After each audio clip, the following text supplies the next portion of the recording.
Oh, that went off fast. Welcome in, everybody. I would say welcome to today's episode of podcast name, but I don't have a podcast name. We're just here to introduce Brian. I'm really honored to introduce Brian here. Brian Hite of, what's your website again? Magi MagiRising.com. Rising. Brian's going to be sharing his insight on the 12,000 year cycle and the Age of Aquarius, exploring these ancient patterns, where we are in this cosmic timeline, and what it means for us now. Brian and I have debated quite a bit back and forth on how to go about this, but we think it's best that Brian just speaks because he's so knowledgeable in this area. I may have a question here and there, but Brian, you take it from here. Well, first of all, thank you for having me on here. I really appreciate it. I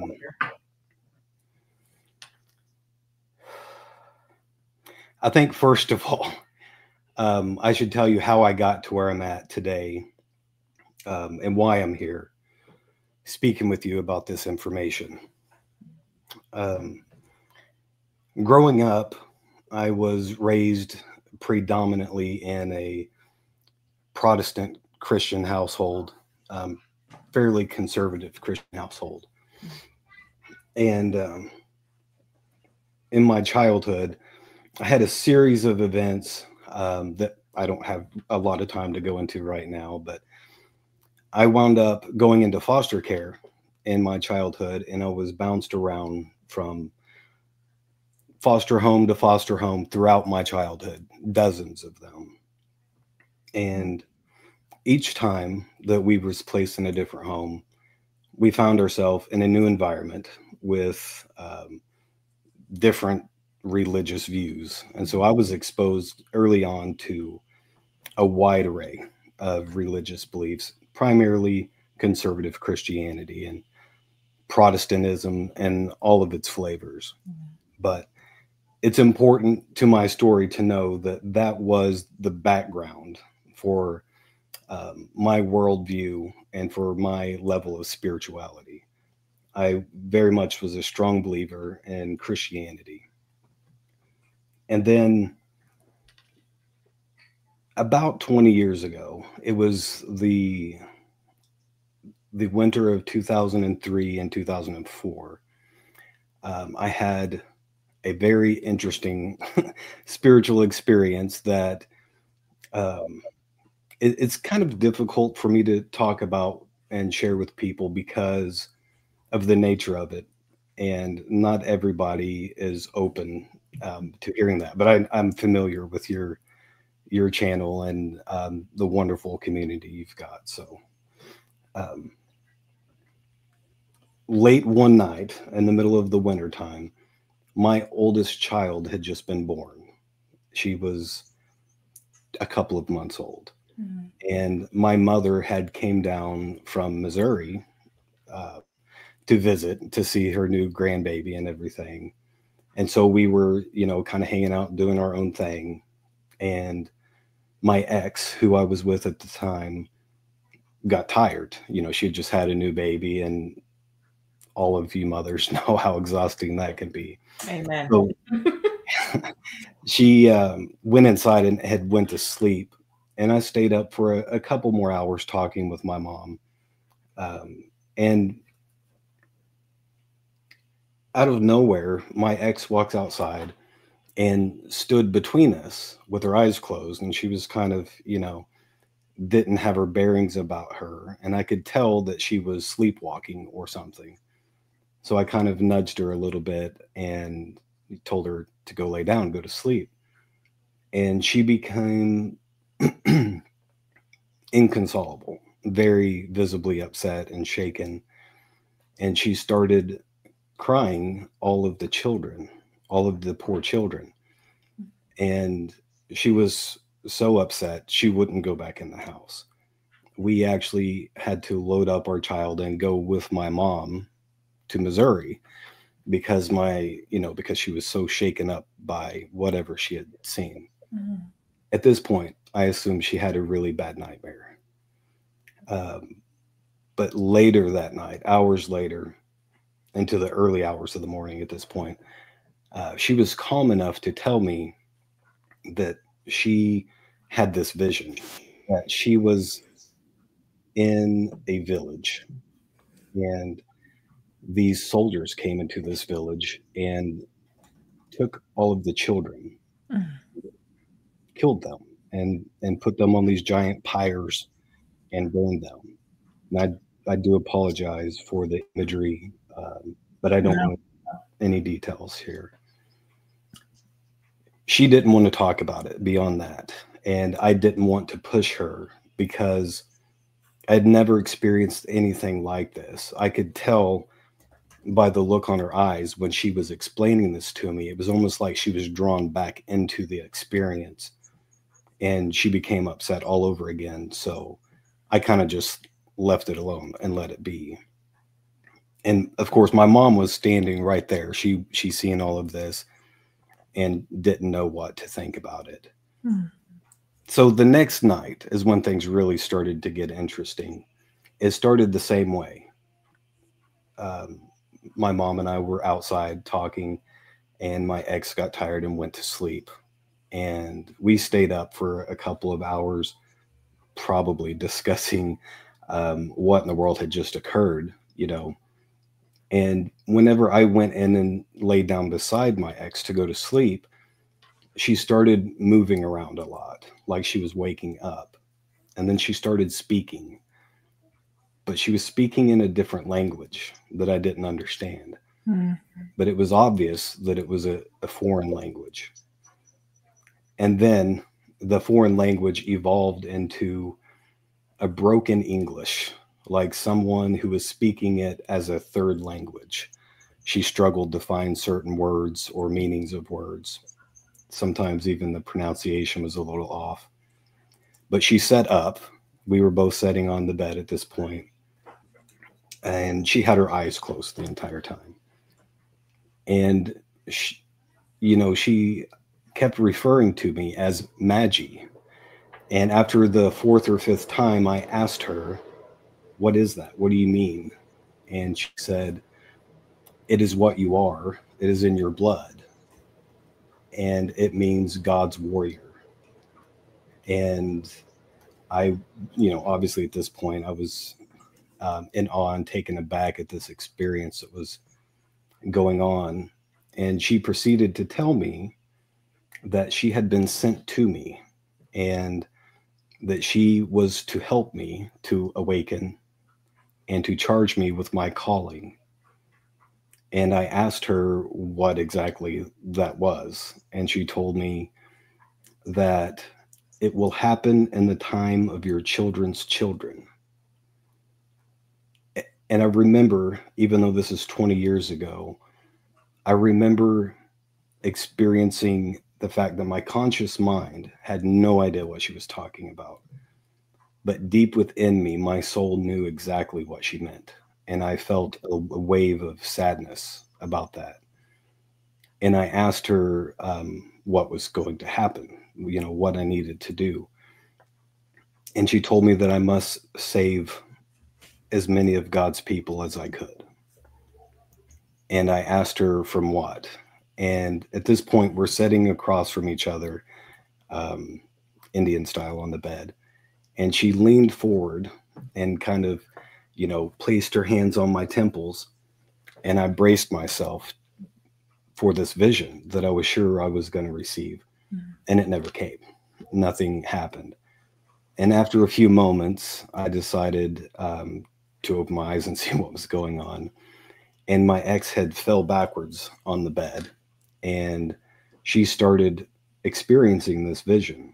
And it was quite obvious that she was experiencing it, not simply having a dream. Right. After a few moments, it kind of, things I could tell escalated. She showed signs of obvious agitation and distress, and that escalated to the point she grabbed her throat and started coughing. And it appeared to me that she was struggling to breathe. I was concerned that she was dying. It was that extreme. So I woke her up. And at this point, my ex is fully conscious, and she is beyond consolement at this point. She's extremely upset. bawling and wailing, Mhm. and said that her throat hurt and that her lungs burned. And after a few moments, she calmed enough to tell me that she had this vision. And it's actually a very short vision without a whole lot of detail. But she said that she was walking with a group of people. Everyone was walking. There was no cars. Mhm. And they were walking between four stone towers. And all of a sudden, there was a massive explosion that destroyed all of the buildings and knocked everyone off their feet. And then she said that everyone grabbed their throats and started coughing up blood. And that was the end of the vision. Hmm.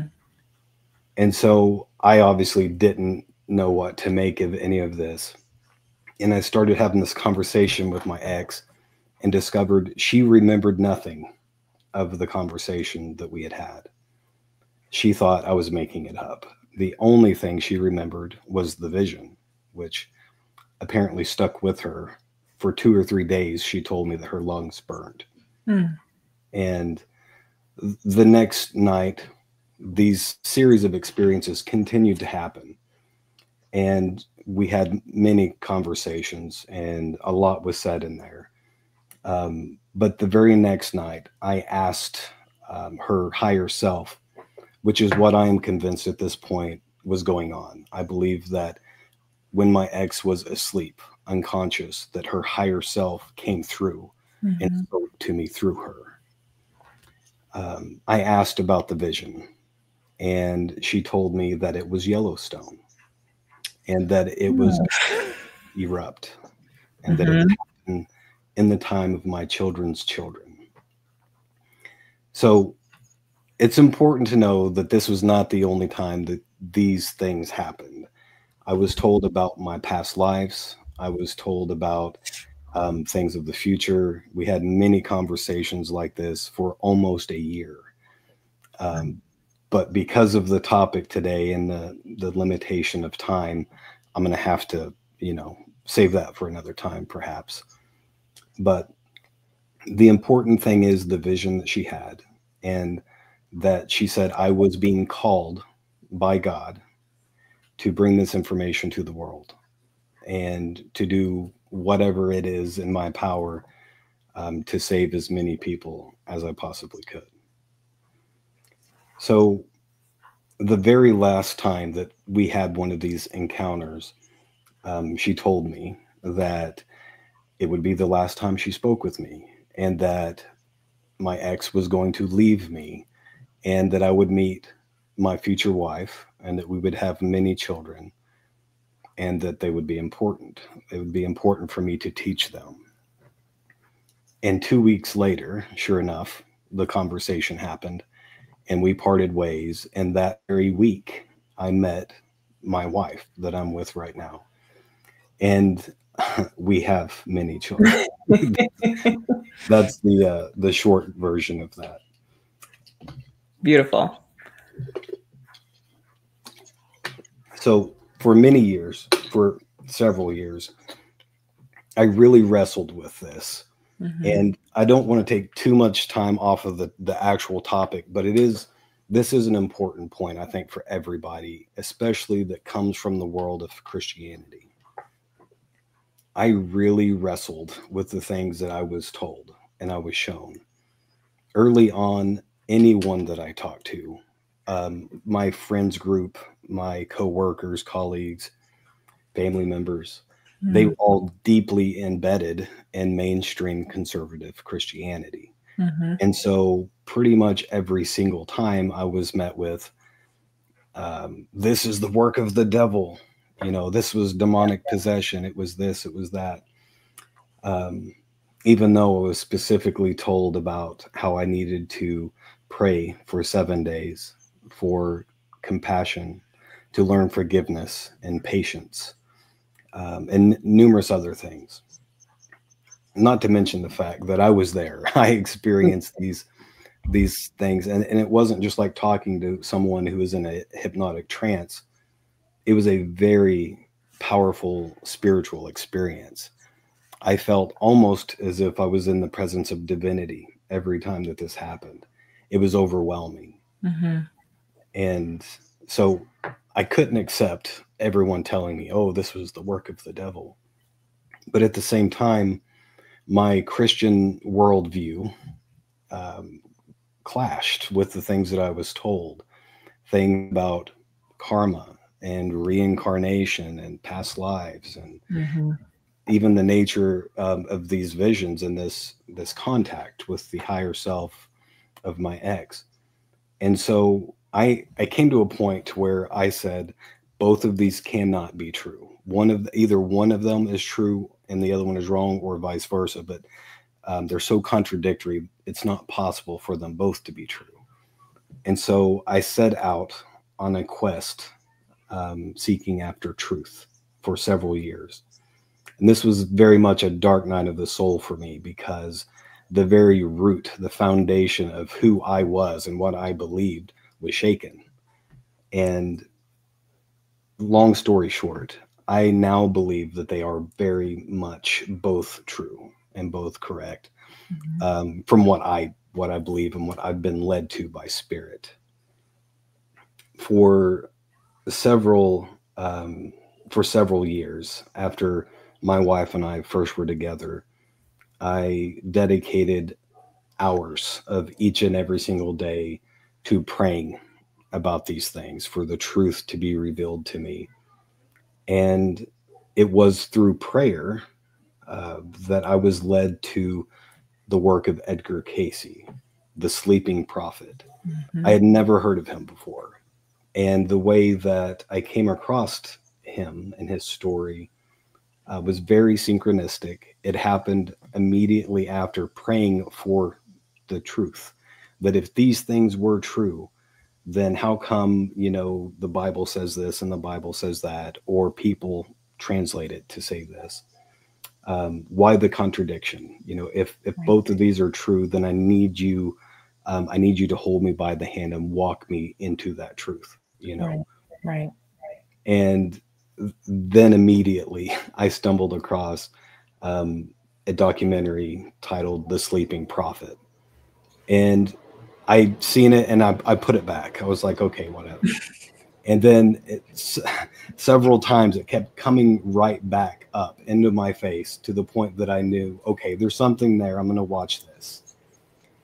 For anybody who does not know, Edgar Cayce was basically an illiterate man born in Kentucky, very rural Kentucky. And he was very much from the very conservative Protestant Christianity world. He was actually a Sunday school teacher. And his story, again, is too much for me to cover here, but he had an experience while in prayer in a grove of trees.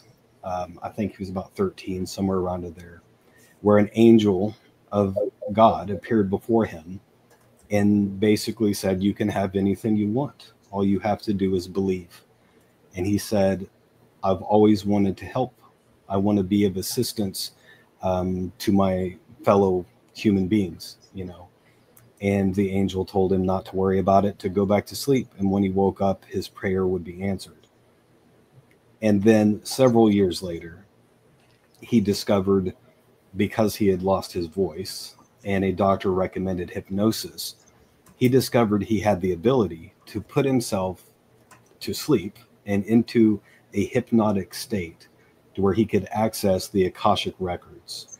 And in doing so, over the course of his lifetime, he gave over 14,000 different life readings.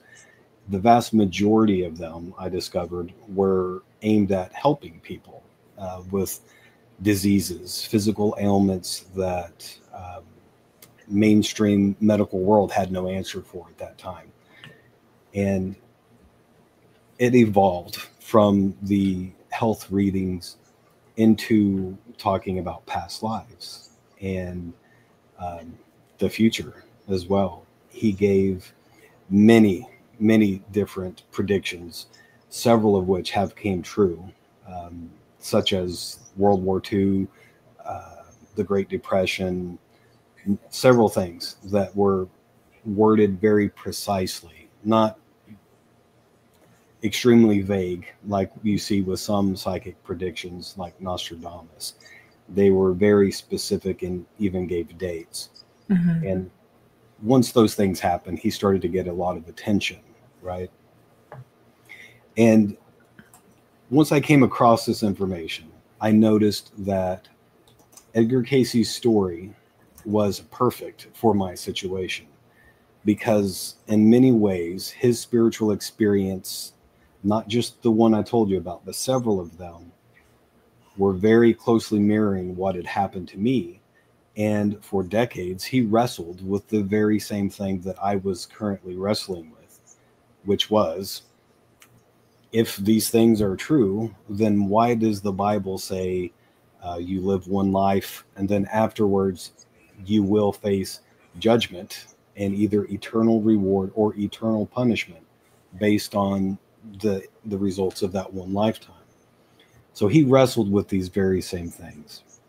And that's what really sucked me in. And then I started really diving into Edgar Casey and his work. And I noticed that he had several readings where he predicted what he called earth changes that were going to begin happening on our planet. And I like that you brought that up. I didn't know. So this map and several others is actually largely based off of the readings that Edgar Casey gave, among others like Gordon Michael Scallion, but numerous sources have all converged on a very similar type of event, and that's a story all of its own. But essentially, Edgar Casey predicted that beginning in 1998, there was going to be a beginning of the shift of the poles of our planet, and that earth changes would begin happening. Climates would begin shifting. The flora and fauna would begin acting strangely. And he talked about later on the entire face of the planet being changed, such as pretty much the whole of the western coast of the United States would go into the ocean, that the coastlines would be flooded on the East Coast. And he mentioned that the Mississippi would be flooded essentially because of the emptying of the Great Lakes into the Gulf of Mexico via the Mississippi River corridor. He said that all of these things would occur basically because of the shifting of the poles. And he mentioned, as this map shows, that a part of Atlantis would rise again. This was the first part of the earth change information I had really came across. But because of its relation to the vision that I was shown, I really started to dig in deeper into this information. And then I came across a story that was woven together over decades throughout numerous readings that Edgar Casey gave. So this wasn't a continuation, or it wasn't a singular story that he told in one setting. It was from giving life readings from several people over many years, but pieced together, they tell a very vivid story about the destruction of Atlantis. And basically what he said is that 12,000 years ago, on the same cycle that we're on right now, the Earth underwent a series of catastrophic Earth changes. And the inhabitants of Atlantis, the civilization, were very advanced. In many ways, much more advanced than we are, but along different lines, not in terms of computers and cell phones, but in terms of energy and vibration. And so they were very in tune with the earth and with spirit, and they knew that these changes were coming. And he said that the majority of the inhabitants of Atlantis fled to South America and Middle America, some in North America. And the high priest at the time and his followers went to the land of Kemet, which we know of today as ancient Egypt. He said that they were led there by spirit and by a multitude of disciplines, such as astrology and geomancy and divination and on and on and on. But they picked this area very specifically to build a monument, not a monument to Atlantis, but a monument to humanity itself and to this 12,000 year cycle, because they knew what was coming. Shortly after they fled, the earth changes increased, and the continent of Atlantis broke up and disappeared beneath the ocean, according to Edgar Cayce. And then the high priest and his followers built the Great Pyramid. This is one of, I know I'm skipping forward in the story a little bit here. You might be wondering, why in the world is this guy talking about the Great Pyramid when we're talking about earth changes, right? But what I discovered through the Edgar Cayce material is that the Atlanteans, their civilization having been destroyed, rebuilt on several sites across the planet. And the primary one for the high priest of that time was the Giza Plateau. And he was led by spirit to construct, using divine architecture, the Great Pyramid. And he gave specifics about exactly when it was made, the period of time that it was built. And of course, that does conflict with what mainstream archaeologists and Egyptologists say. But there's a lot of evidence that actually all but disproves the official narrative whenever it comes to the building of these structures. And I can talk about that a little bit later if you want. Essentially, the story of the Great Pyramid, according to Edgar Cayce, is the story of humanity, that it was built for a very specific purpose, and that was to stand as a monument to the 12,000 year cycle in general. And so they built this fantastic monument that science really has no answers for today. We've tried to answer it, and there's been thousands of different theories that it's from aliens, that it was a power generator, that it was the tomb of a megalomaniac pharaoh, and everything in between. But the story of the Great Pyramid, according to Edgar Cayce, is the one that makes the most sense to me whenever you look at the big picture, especially considering the 12,000 year cycle. It's obvious that the builders were very advanced architects and engineers, that they had a mastery of mathematics. And I don't want to go too far off the rails here, but I want to mention just a couple of points here to drive this point home. I am a builder. I come from the construction world and building. So one of the details of the building of the Great Pyramid that really floored me when I first discovered this is that the foundation for the building of this pyramid is, its base is over 13 acres square, and it is to within 1 inch of variance out of level, over 13 acres. I've built numerous foundations. I've done a lot of earth work. I've done a lot of concrete work. And I can tell you that to get something that level on the side of a home building site is, that means you've done your job well. To pull that off over 13 acres is almost,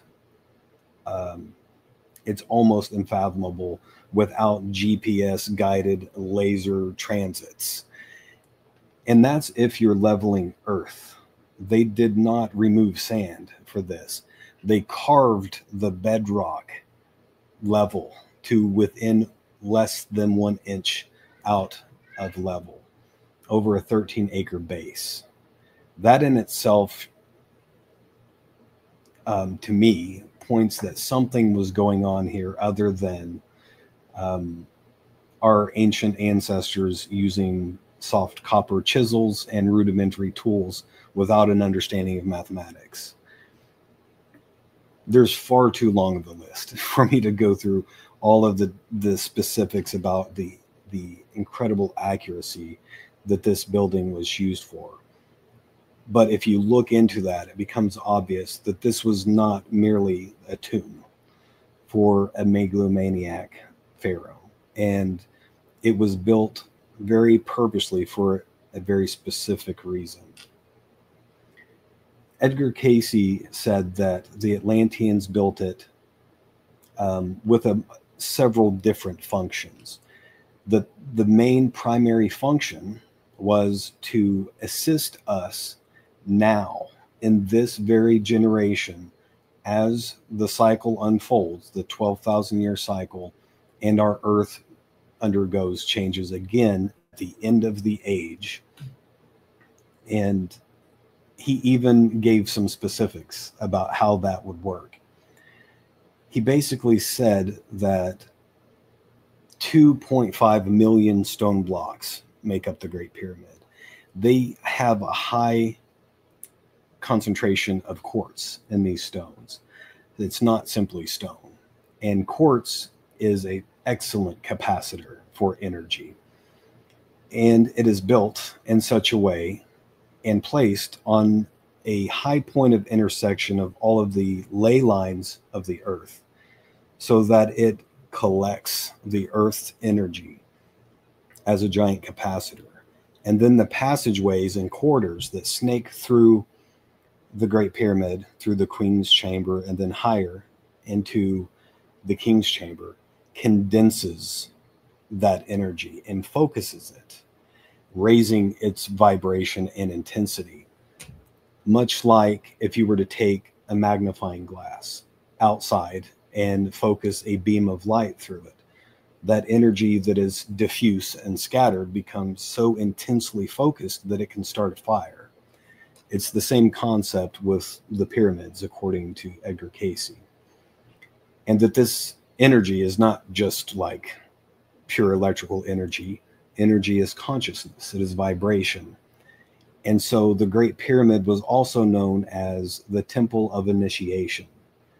He claimed that initiates into the mystery orders for thousands of years received their initiation in the King's Chamber of the Great Pyramid, including very pivotal figures such as Yeshua, or Jesus, and John the Baptist.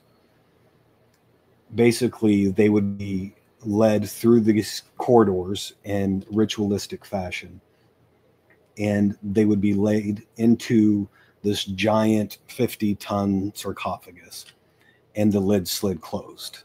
And this happens to be the very point of the focus of all of this tremendous energy into the sarcophagus. And there they would experience a form of bodily death. And then they would cross over into the spirit world for 3 days. And whenever they came back, they were forever changed. Because you can intellectually think that spirits are real, that the spirit world is real, and think in terms of frequency and vibration and all of these things. But when you've lived in that and experienced it for 3 days, there's no room for doubt. There's no room for second guessing. And this was part of the process of their initiation, according to Edgar Cayce. He applied the same concept to humanity as a whole, saying that the Great Pyramid would act as a bolster for human consciousness during this shift, as the poles shifted. There is an aspect of the 12,000-year cycle that we'll go into the science and the mechanism of it after this. But there is an aspect of it in previous cycles to where civilization is reset. humanity rises in its progression to a peak in civilization. And then every 12,000 years, the cycle unfolds and wipes the slate clean, and civilization is reset. And the survivors walk away with mass amnesia. Science, unknowingly, without knowledge of this story, have uncovered the physical mechanism of that amnesia. It has something to do with the magnetosphere. But essentially what Edgar Cayce was saying here is that in previous cycles, the survivors, the remnants, had to start from scratch, basically taken back to the Stone Age with this prevalent amnesia, not knowing their true history, not knowing where they came from. And the Atlanteans, and all of their knowledge and wisdom, wanted to prevent that in this next cycle. And that was the primary function of the building of the Great Pyramid. Another important function that will become relevant later on in the story is, he said that they built the pyramids in such a way that each stone, from the entrance through each quarter leading up all the way through the king's chamber, is a prophecy set in stone. Each stone was placed so intentionally as a marker in time that told the entirety of the human timeline from the moment of the last destruction all of the way through the 12,000 year history to the end point of this cycle, and marking the beginning of the next cycle, or the Age of Aquarius.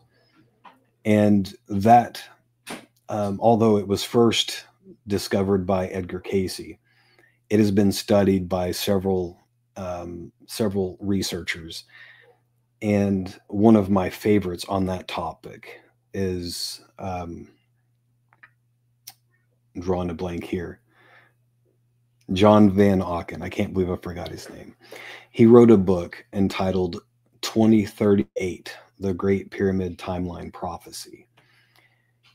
Building on the work of other researchers and investigating this himself, him and other key researchers have translated the Great Pyramid Timeline Prophecy and have arrived at the end date for that cycle as the year 2038, which I find very interesting because it's alignment with science and with what I was told about the vision, the time of my children's children.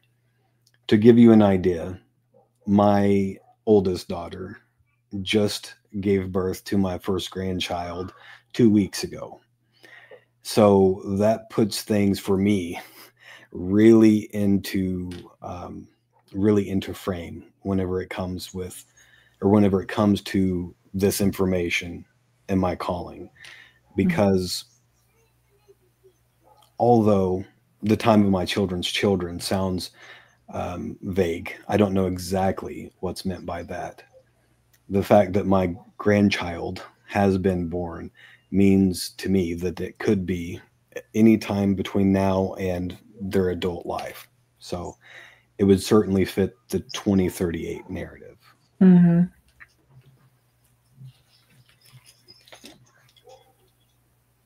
Water break. Okay.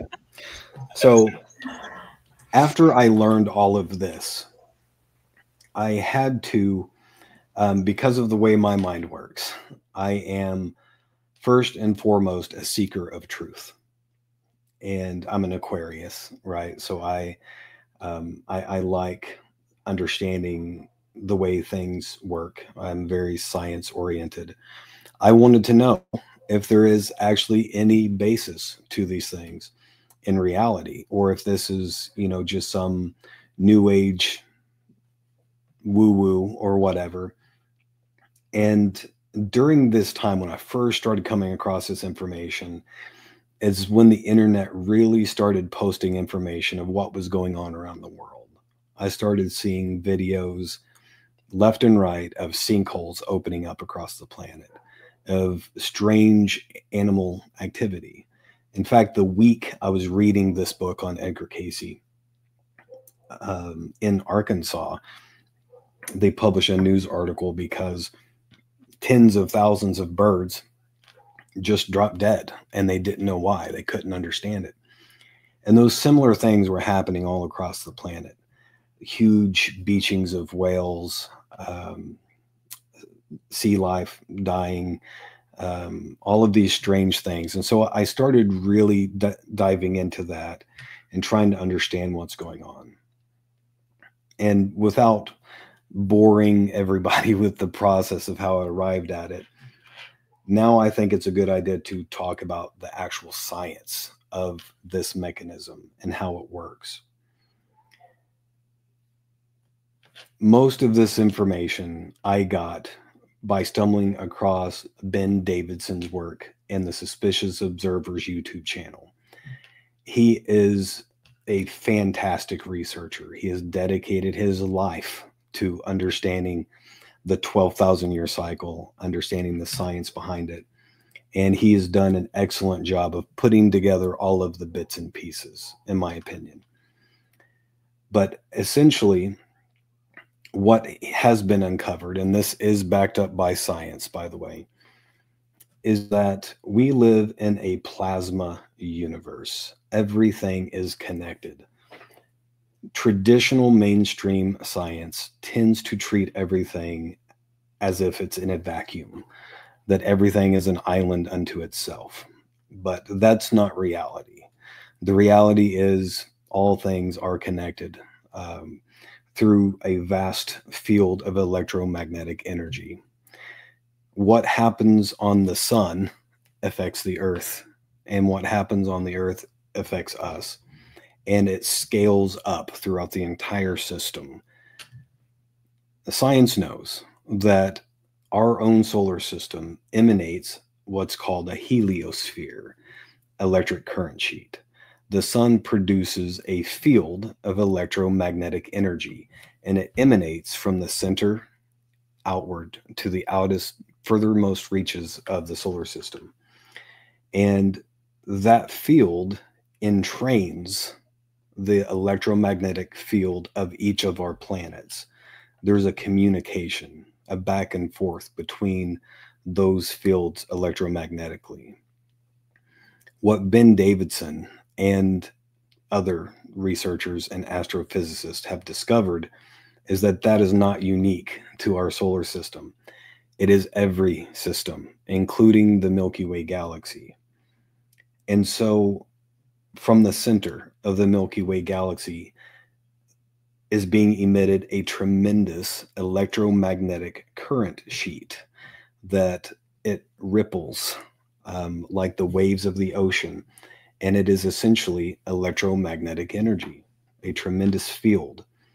And just like your Swiffer duster at home that collects dust so powerfully using static charge, the galactic current sheet attracts dust and debris and all manner of stuff from space, collects into this wave. Science has measured the wave, and that we know from each peak to the trough and back to the next peak of this wave is 12,000 years. So every 12,000 years, our solar system encounters the next wave of that electromagnetic current sheet.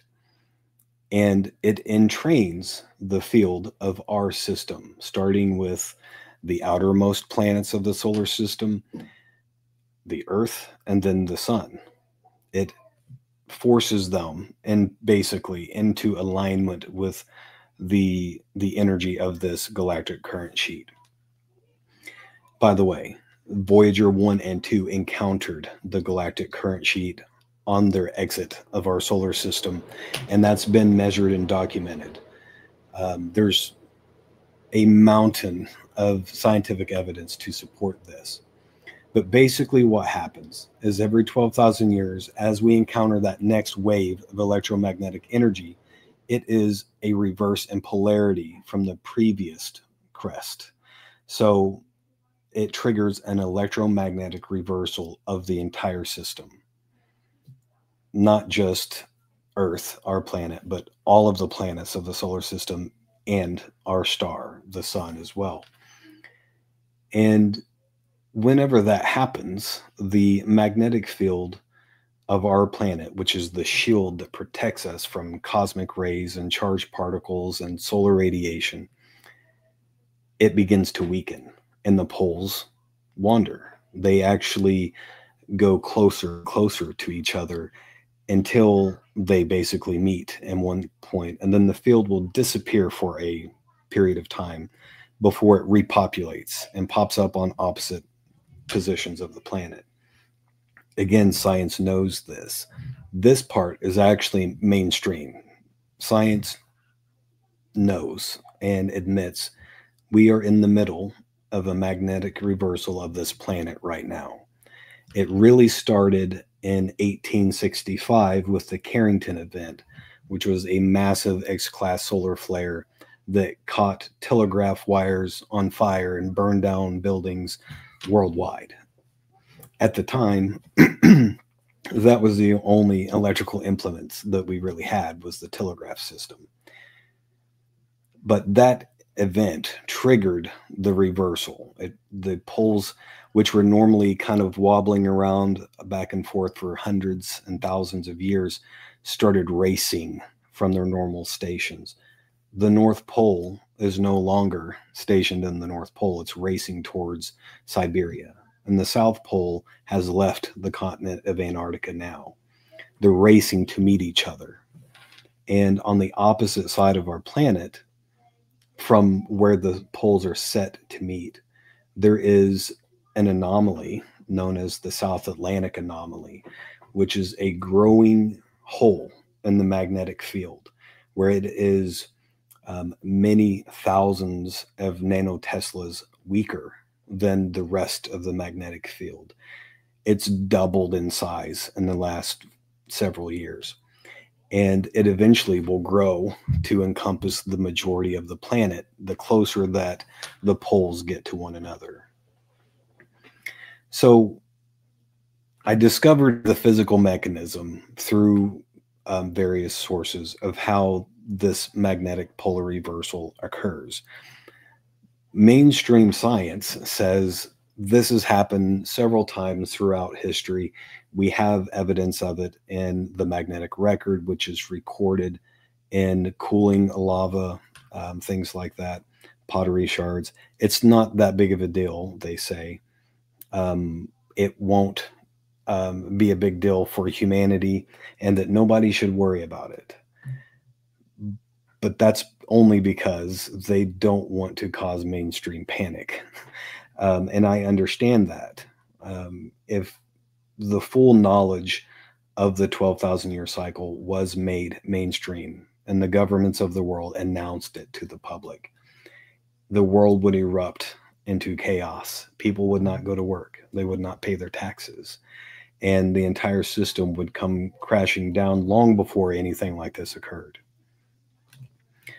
So we're at a point right now, I'm glad that you brought that up. That's perfect timing, where the poles are destabilizing. Not only is the overall magnetic field weakening and creating this hole, the South Atlantic anomaly, but it is beginning to destabilize from the typical dipole pattern, with just a strong north and a strong south. There are areas that are much stronger than others, and areas that are much weaker than the rest of it.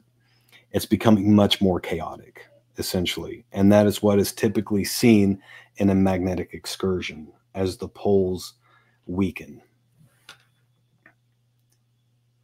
One of the key points that is really a smoking gun whenever you're talking about the reality of this and where is the hard proof, the hard science that supports this. Right now, astrophysicists and those studying the magnetosphere, they produce the world magnetic model. It's updated usually every 5 years like clockwork, because all of the electronics have to be calibrated. Your GPS, the satellites, all of that. As the poles move and weaken, that magnetic model has to be updated to reorient things back to the magnetic field in order for them to function properly. So the official numbers of the magnetic field are published. It's made available to the public. You can see how it has evolved over time. And the official story is that we have lost about 10% of the magnetosphere since the 1860s, which is bad, but it doesn't sound nearly as bad as what it potentially could be. The smoking gun here is that 6 times since we've recorded them, the sun has had a solar flare that produced a coronal mass ejection that was strong enough to cause low latitude aurora borealis far into the southern states. That's only happened 6 times that we know of. And only one of those times wasn't in the last few years. 5 out of those 6 occurrences has been in the last 2 or 3 years. And that low latitude aurora, or the auroras being visible throughout the United States, into Mexico, sometime even down into Puerto Rico, the auroras have been visible during these coronal mass ejections. Weaker and weaker solar flares are producing those results. And if you look at the physics involved, that would not be possible if we were setting at 90% field strength. You can run the calculations on that, and it would be absolutely impossible if our field was at 90% strength and just as it had always been, or had been for the last 150 years. About 5 or 6 years ago, we had solar flares that were much, much stronger, and they did not produce the auroras down into Puerto Rico. The fact that in the last 2 or 3 years, that's happened 5 times with weaker and weaker flares proves that the field is in a state of disarray and has weakened quite a bit above what the official number is. So I've talked enough at this point, I think, about the physical mechanism and the science of all of this. But the most important part that I have not spoke on at all, and this is the part I think is usually lost in translation.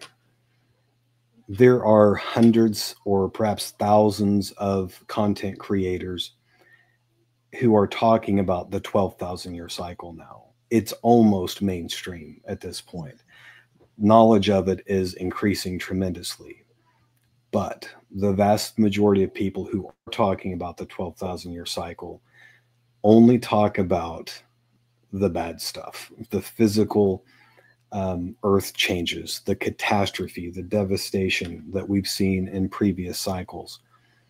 But what Edgar Cayce said is that this cycle is the 12,000 year cycle as a whole is first and foremost a spiritual energetic shift that ends or wipes the slate clean of a previous age, a previous cycle, and allows for the beginning of a new cycle or a new age with a clean slate.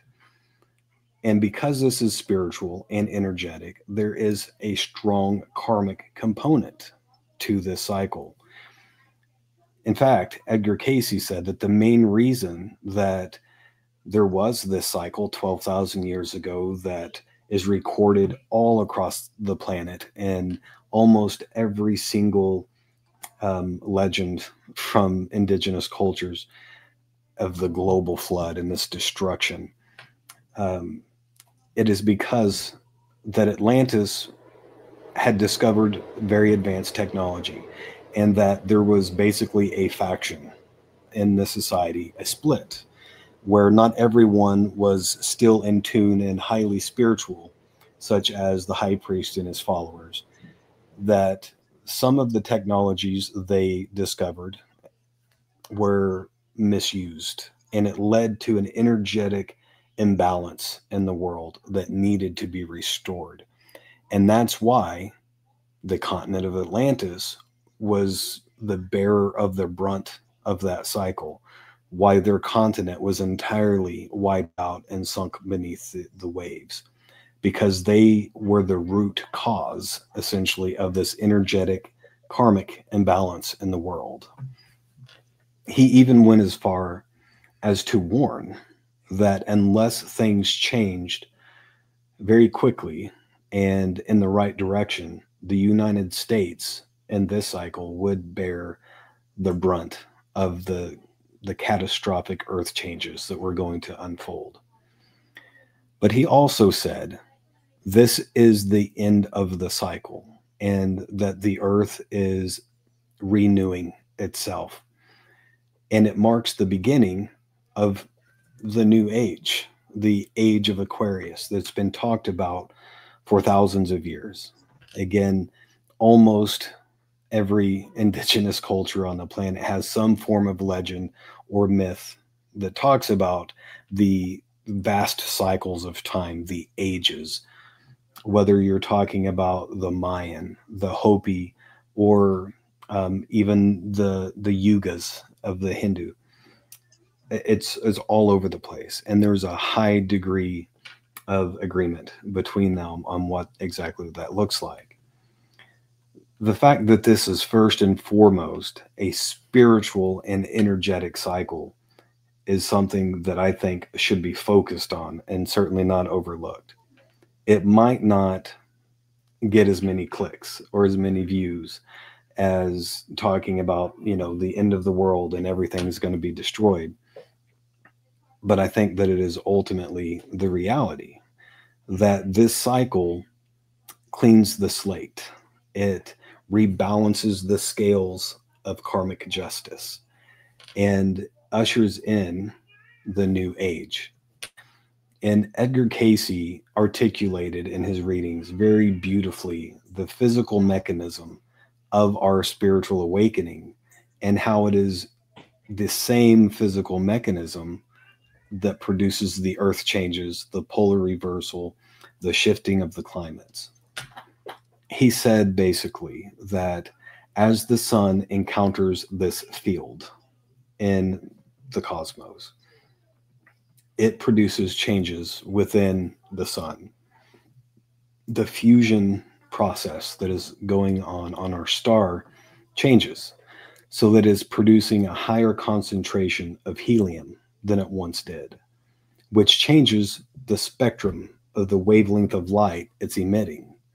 It is much brighter white than what it used to be. Mm-hmm. Several of you probably remember in the past, maybe as a child growing up, you could look up at midday and see the sun, and it would be a yellow, a bright yellow. Mm-hmm. When's the last time that you've seen that other than a sunrise or sunset? It's very intensely bright white. And science knows this and acknowledges it. It's a result of these changes. And so what that means is the spectrum of electromagnetic energy that the sun is emitting is evolved. It's vibrating at a higher rate than it used to. And because the earth is entrained with the electromagnetic field of the sun, that means the earth begins to vibrate at a much higher rate as well. Our bodies are electromagnetic systems, just the same. And so it goes from the sun to the earth and then to us. And we also begin to vibrate at a much higher frequency than we used to do. And that is the primary driver of our spiritual evolution. That's why we see the mass spiritual awakenings going on the planet right now. The closer that we nudge to the end of the cycle and the beginning of the Age of Aquarius, this shift is producing physical changes in the earth, such as the earth changes and the magnetic field reversal. But it is also producing physical, energetic, and spiritual changes within our bodies as well.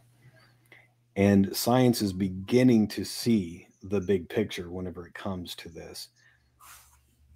We, as an example, there is some science that points to the fact that our bodies have a conversation with the sun, essentially. We have photoreceptors all over our body. Our skin absorbs the energy, the electromagnetic fields of the sun in the form of light. And that information contained within that field informs our body.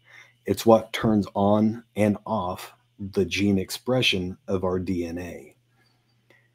And geneticists say that roughly 97% of the human genome is junk DNA.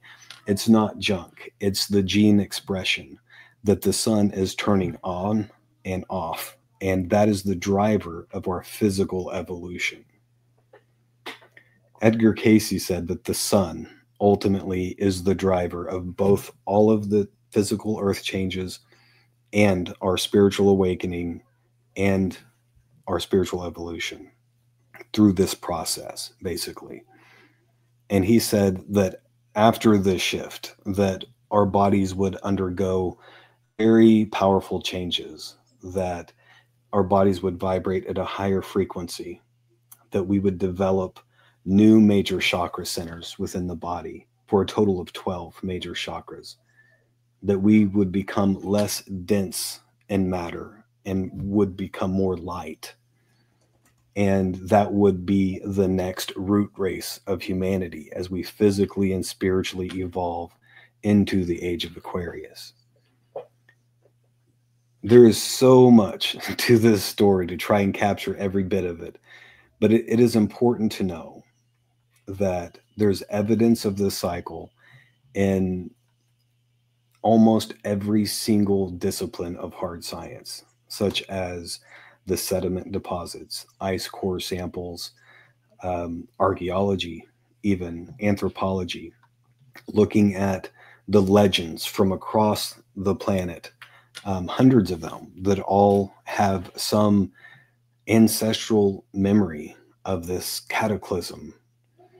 And even with the physical mechanism of this cycle, there is evidence within the major disciplines of hard science. And the prophecies, the spiritual and religious writings from the vast majority of cultures on this planet. The Hindu have the Kali Yuga. The Hopi talk about the earth turning over. The Mayans predicted the end of the age on December 21st, 2012. Mark that as the beginning of the next age. And it's not just those. It is all over the place. Even within the Judeo-Christian experience. Maybe not even within, but especially within. Because to me, some of the most powerful prophecies and explanations that align with this 12,000 year cycle come from the Judeo-Christian world. In the book of Matthew, Yeshua talked about the end of the age and what to expect.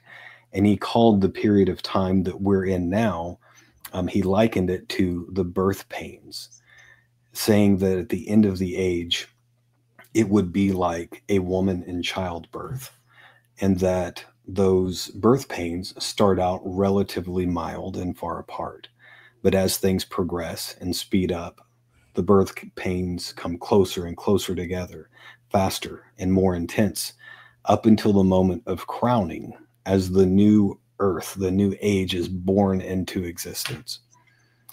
And especially within the book of Revelation, in Revelation beginning in chapter 6, I believe it is, there is a very vivid depiction of this exact scenario of a polar reversal, of the earth turning over, of catastrophic earth changes that was written 2,000 years ago. And it reads word for word like what you would expect to happen in the midst of a polar reversal and the earth turning over. roughly it said something along the lines of there was a massive earthquake unlike any the earth had ever seen, and every island and every mountain will be removed from its place, and the sky rolled up like a scroll and receded. And it talked about the sun going dark, about the moon turning blood red. Every single one of those details is very much in alignment with the polar reversal, with the earth turning over. And importantly, Edgar Casey talked about this transition into the age of Aquarius in the context of the book of Revelation. And he said that the 1,000 years of peace that has been prophesied will only be made possible because of this energetic and spiritual evolution at the conclusion of the end of this age, the end of the cycle.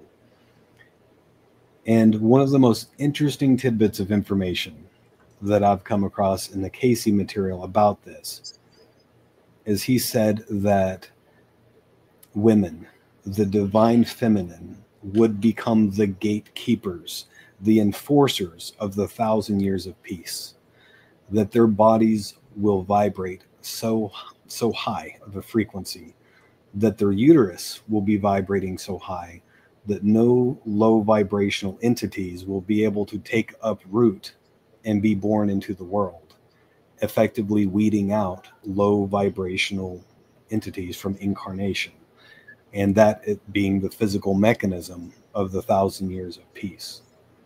I find that very intriguing with the grand scheme of things, looking at the big picture.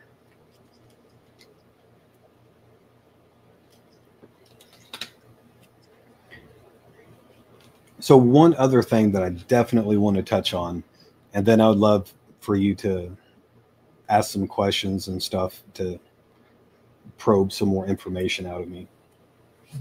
One of the things that I have been doing a lot of research on recently is about the connection between the magnetic field, the magnetosphere, and our consciousness. As far as I know, this is my own theory. I've not yet found anyone anywhere else who's talking about this, but I believe there is enough evidence to support the belief that the magnetic field is much more than just a shield of our planet that protects the Earth from cosmic rays, radiation, charged particles, but that it acts as a modulator of consciousness and essentially is what generates the veil that has been spoken of in numerous spiritual disciplines, the veil that separates different dimensions of consciousness. And so if that theory, if that hypothesis is correct, the thinner the veil gets, or vice versa, the weaker the magnetic field gets, the thinner the veil gets. So people will be exposed to increasing amounts of energy from space, from the sun, from the cosmos. And again, this is not just mere energy like electricity. It is energetic vibration. And there is a spiritual component of this. So if the magnetic field modulates consciousness and it is getting weaker and weaker until it essentially vanishes, then we could see a thinning and disappearance of the veil, which separates the different dimensions of reality, the different dimensions of consciousness, such as us from the spiritual dimensions of life. That's actually been prophesied as well by several different people. And there has been some research that really points to this. Dr. Michael Persinger developed, through his research, an implement that's, I think they called it the God helmet.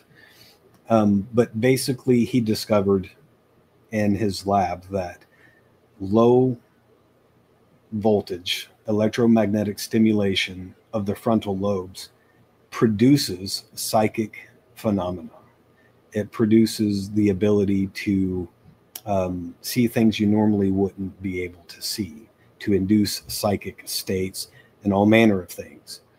And it does not prove that the magnetic field modulates consciousness, but it definitely says that the magnetic field and all magnetic fields have some bearing on consciousness, because we know it can be altered, it can be manipulated with electromagnetic stimulation.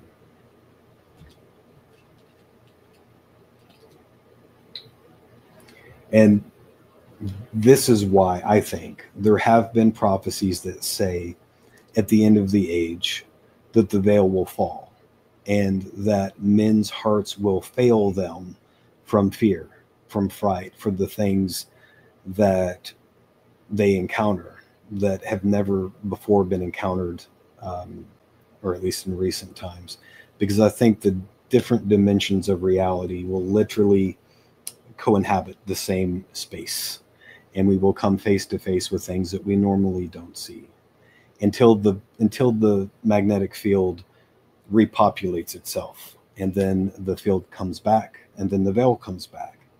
This mechanism, by the way, is what science has discovered triggers the widespread amnesia, this tremendous drop in the Earth's magnetic field, and then tremendous blasts of energy from the sun. That's another aspect of this that I kind of glossed over and I failed to mention.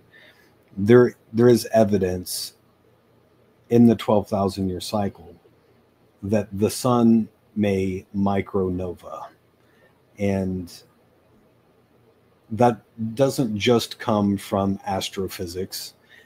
It also comes from the archaeological evidence, from the sediment deposits, from every main discipline of hard science, as well as from the legends and myths. Dr. Robert Schoch wrote a book called Forgotten Civilization, where he pieced together a hypothesis that the 12,000 year cycle happens and that it is triggered by a solar micronova, by the sun emitting a tremendous burst of energy that is obviously catastrophic for the planet and its inhabitants. And he found evidence all across the planet where indigenous cultures had recorded in cave art images of a solar micronova, plasma figures that really can only be reproduced in a lab, or a tremendous event such as a micronova. These plasmic images would become visible in the atmosphere from this tremendous burst of energy from the sun. And there has been an important link by Ben Davidson and several other researchers on the solar micronova theory, and that is the connection with the galactic current sheet. Remember earlier whenever I said that because of its electromagnetic charge, it attracts and draws to it dust and debris from space.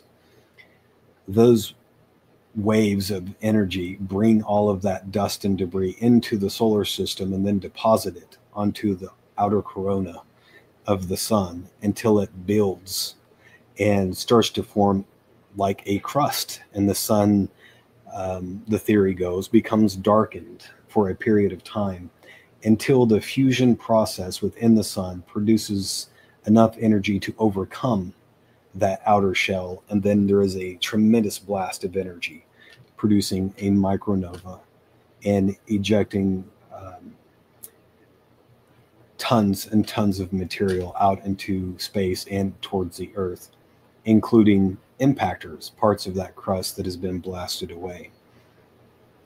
Interestingly, there have been particles discovered on the moon that point to past solar novas from our sun, although it has been attributed to somehow distant novas from other systems blasting it this far, because science at the time didn't understand how our sun could possibly nova and produce these particles on the moon. And likewise, at the last cycle, 12,000 years ago, that science calls the Younger Dryas period, across the planet, there is a layer that is called the black mat layer that covers everything, especially in North America and South America, but it's also been discovered across Europe.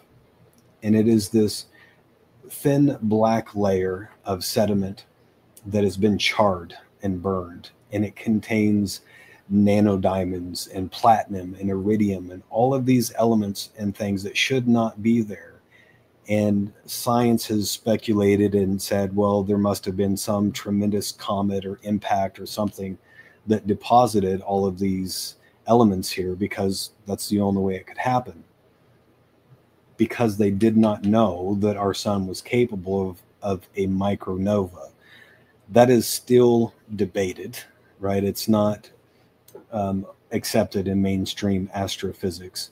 But we do know now that novas don't have to be these tremendous blasts like we normally see in the cosmos. They can produce much smaller events called micronovas. So science has at least come around to understanding that, even if they haven't fully accepted the fact that our sun has a history of exploding into micronovas. Okay, I think now's a good time for me to stop talking for a moment. I don't know what areas I've left out, Casey, because I know this is a huge topic, and I've not covered everything for sure. But is there anything in particular that you think we should discuss that I didn't cover very thoroughly?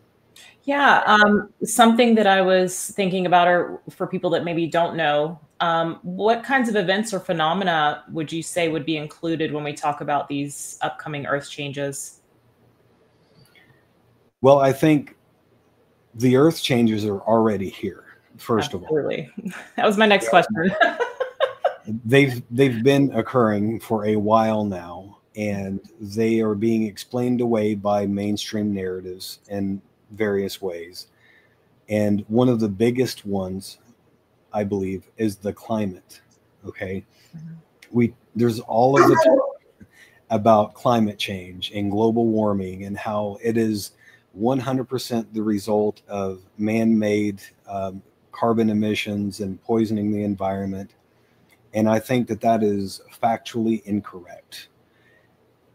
I don't mean to say at all that we don't have an impact on the earth or the environment, because we have made tremendous impacts.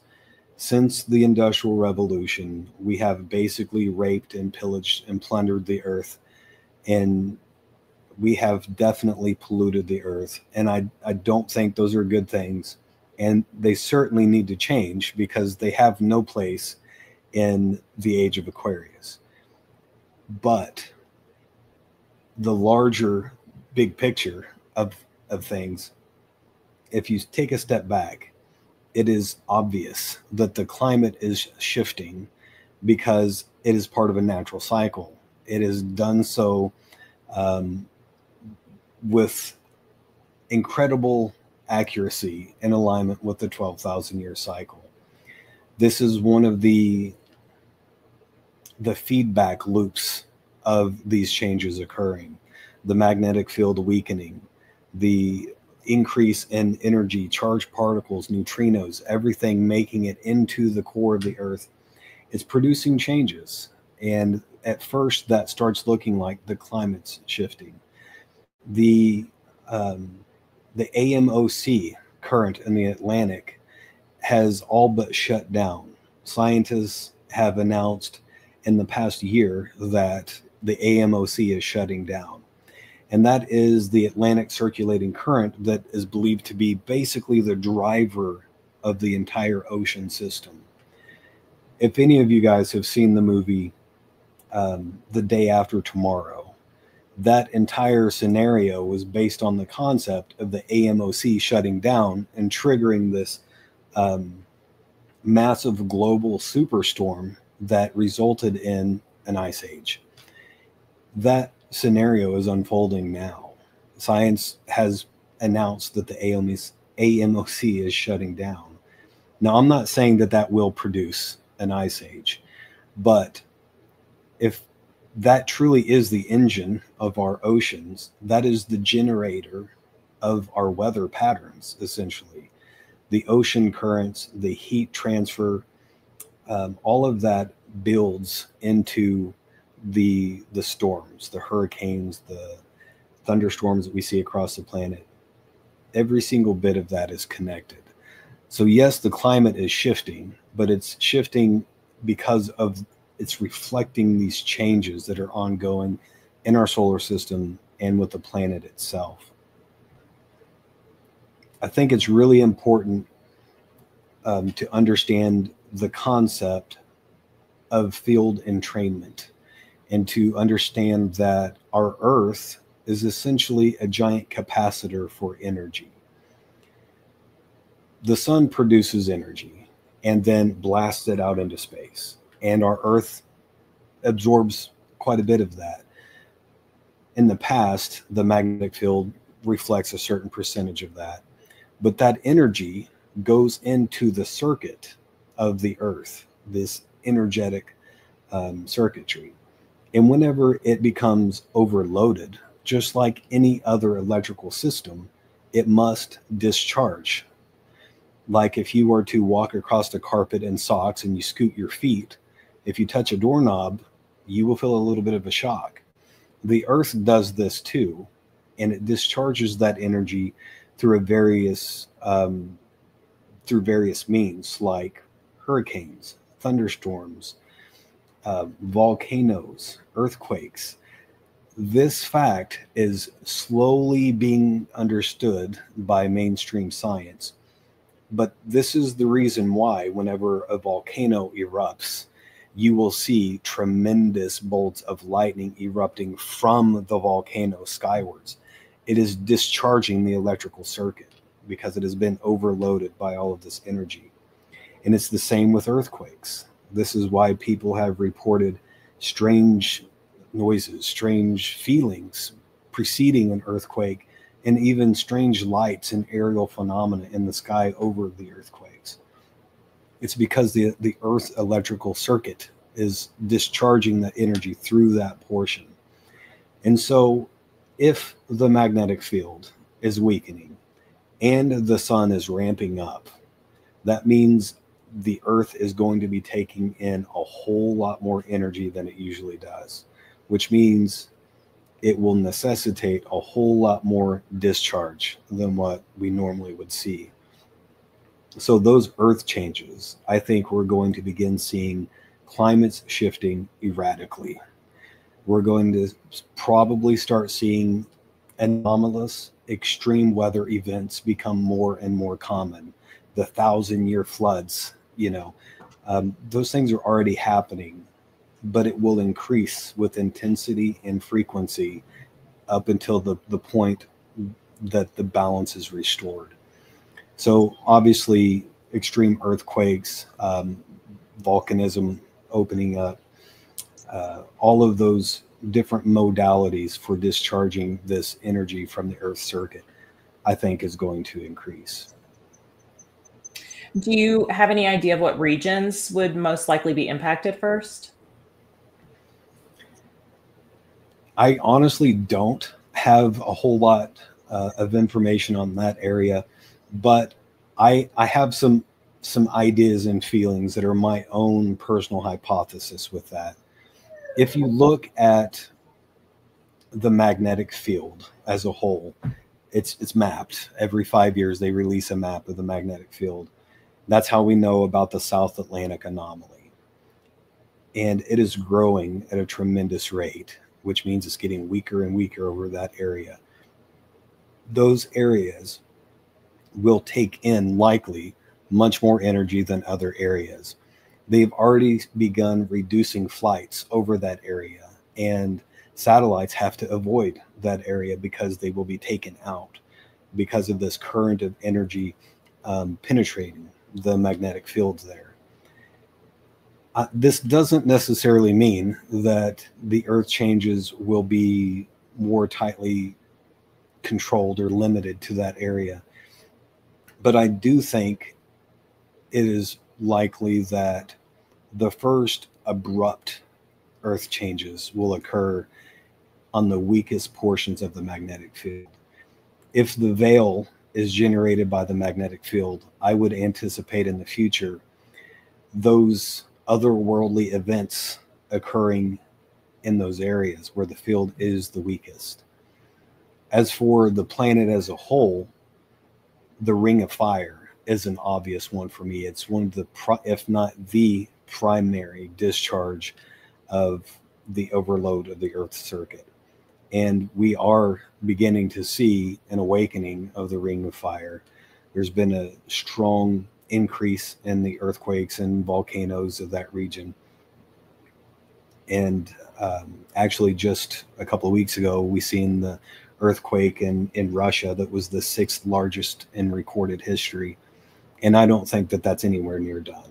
I think that those things are going to begin ramping up and will become much more common occurrence in our day-to-day life. Mm-hmm.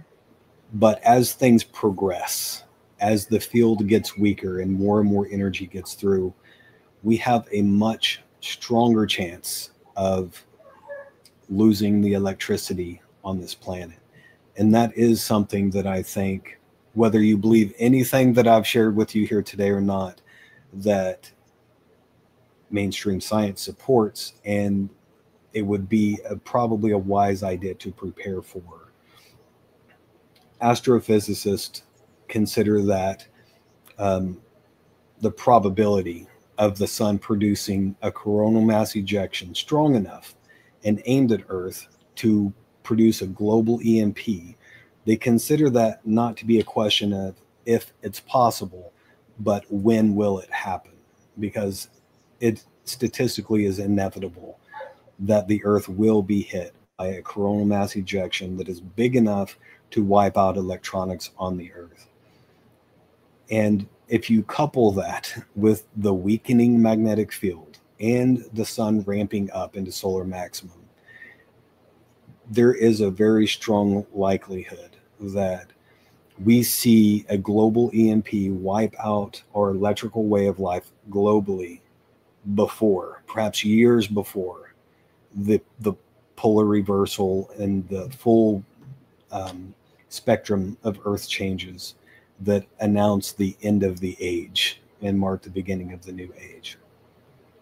And this point does align with the vision that I was shown also, because at the beginning of her vision, everyone was walking.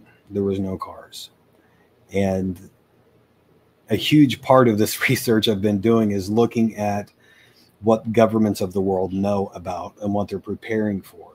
It is blatantly obvious that there is a global elite faction that is well aware of these cycles and are actively making preparations for themselves.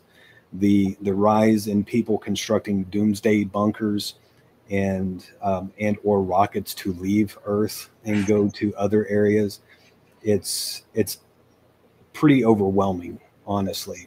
There's a whole field of evidence along those lines. What do you think that people should understand physically and spiritually about living through times of this increased natural activity, Brian? I'm glad that you asked that, because I think that's probably the most important thing to keep in mind. I believe that none of us are here by accident, that our souls chose to incarnate here and now for a specific reason. There is a reason why in our lifetime now, the human population on this planet has exploded. It is quadrupled, right? There's this mass influx of souls into the Earth plane, into the third density. And that is because this is the biggest show in the universe right now. We are ending a great age and beginning a new age and entering into a period of time to where we can embody Christ consciousness in the age of Aquarius and shift as a collective into this new frequency and vibration. And a lot of souls want a piece of that action. A lot of souls want to be a part of that.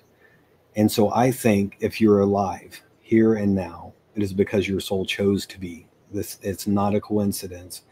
And I don't think that we're here to be bystanders in the bleachers watching the game unfold.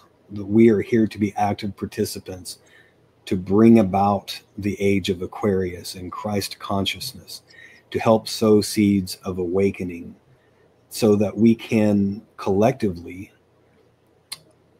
choose the path of peace and wholeness and oneness, as opposed to the path of self-destruction that collectively we've been on for thousands of years.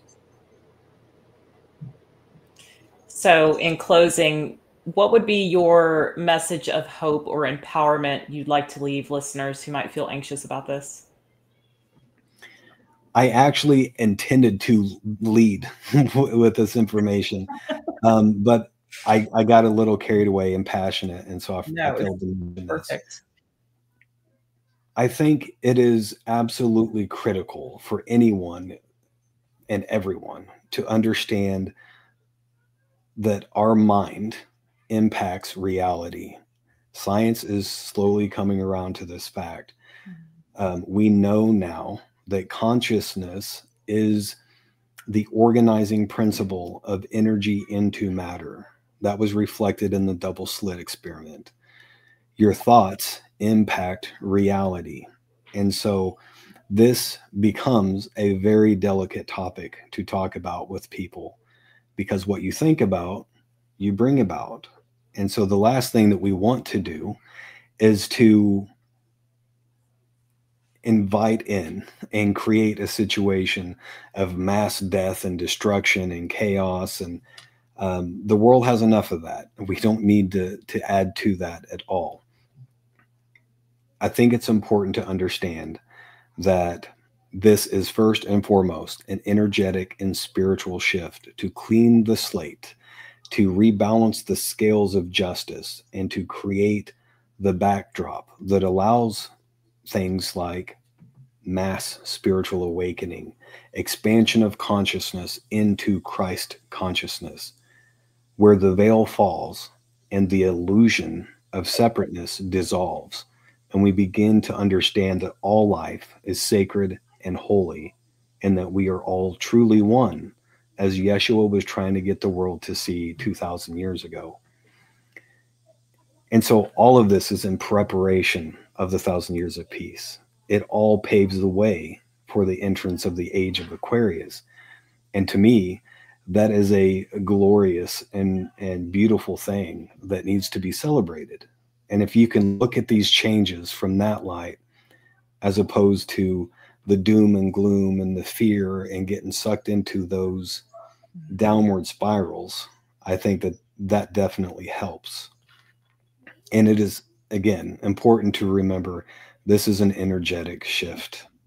And even with biblical prophecy, if you look at something like the book of Revelation, it talks about those being sealed with the name of God on their foreheads. That is an energetic seal by frequency vibration, that those that are in alignment with truth are shielded and protected from the calamities, from the disasters and the destruction. But it is only as a result of their frequency vibration, their alignment with divine will. Absolutely, for such a time as this. Well, that was such a fascinating dive into this subject, Brian. I always find conversations like this kind of leave you more to reflect on long after they end. So I hope that everybody that's been here and that watches afterward, that you walk away with some insight around this and maybe even a shift in how you see the times that we're living in. So I'd invite you to explore Brian's work further. Be sure to visit him on his website, and he has so much wisdom to share there. Brian, is there anything that you'd like to end with here before we close out? The only thing that I will say, because I've said enough for a while, if anyone is interested in learning more about this, I've been studying this topic and all of the subtopics associated with it for 20 years now.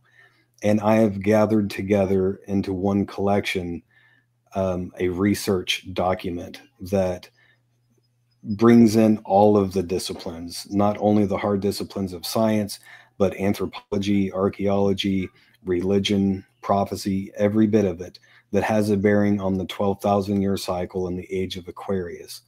And if you're interested in that, I have a link to it on my website under the research tab at the top of the page. And that is a living document that I am continually updating as new information comes out. Other than that, I just want to thank you for this opportunity to share this moment with the collective and be a part of it. I've been looking forward to this for quite some time. It's been a little while in the works. So we so appreciate your time. And you guys be sure to go show Brian some love on his YouTube as well. What was the name of the YouTube again? I put the link up, but I don't recall the name. Magi Rising. Magi Rising. Okay. All right, guys, we hope you have a beautiful weekend. And I'm sure Brian will return with more information and other subjects on this if he's open to that. And we'll see you guys in the next one. Take care.